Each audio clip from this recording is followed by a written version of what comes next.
मराठी आहे, I don't know, म्हणजे मराठी जो क्राऊड आहे त्यांना समजेल. हिंदीचं थोडंसं होऊ शकतं. रागवावं काय आणि मनात ठेवावं काय, इथे कोणीच नाही कायमचं, मग ह्या रुसव्याचं करावं तरी काय. प्रश्न पडतो मजला विचारांच्या जाळ्यातच, मग त्या जाळ्यांनाच बिळगते मी. एका मागोमाग एक एक जाळं जणू काही वेटोळं घालतं मला. काय करावं, कुठे जावं, कसे निसटावं सुचे नाही ते.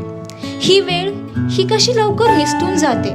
मी थोडा वेळ निश्चित पडून राहिले, डोळे पूर्ण बंद केले, अंधाराचा अनुभव भास होईपर्यंत. तरी विचार येतच राहिले.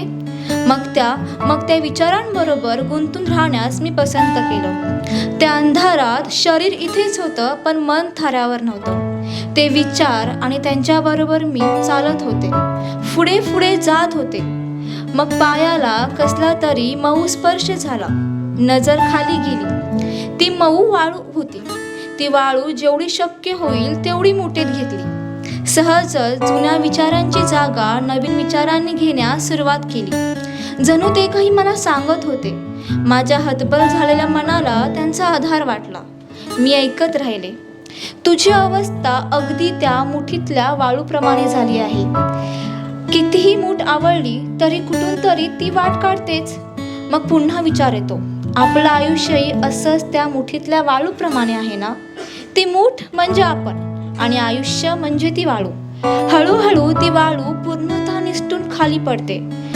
ती मूठ खोलून पाहिल्यावर आजूबाजूला फक्त तिचं अस्तित्व सिद्ध करणारे लहान लहान कण असतात.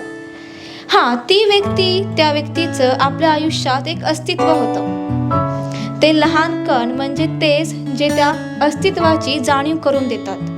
मग मूठ खोलता क्षणात कळून चुकतं, आता राहिली आहे ती फक्त आणि फक्त खोली मूठ. सहज तिच्यावरून नजर हटवली आणि समोर पाहिला मोठा अथांग बेफान सागर होता. त्याच्यासमोर ही छोटीशी मूठ मला शिल्लक वाटली.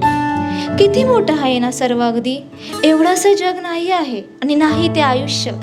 तो आहे जो समोरचा समुद्र आहे ना, अथांग, प्रचंड, मोठा, बेफान, चहूबाजूने पसरलेला, अगदी क्षितिजापर्यंत टेकलेला. तसं आहे आयुष्य, अगदी तसं आहे आयुष्य.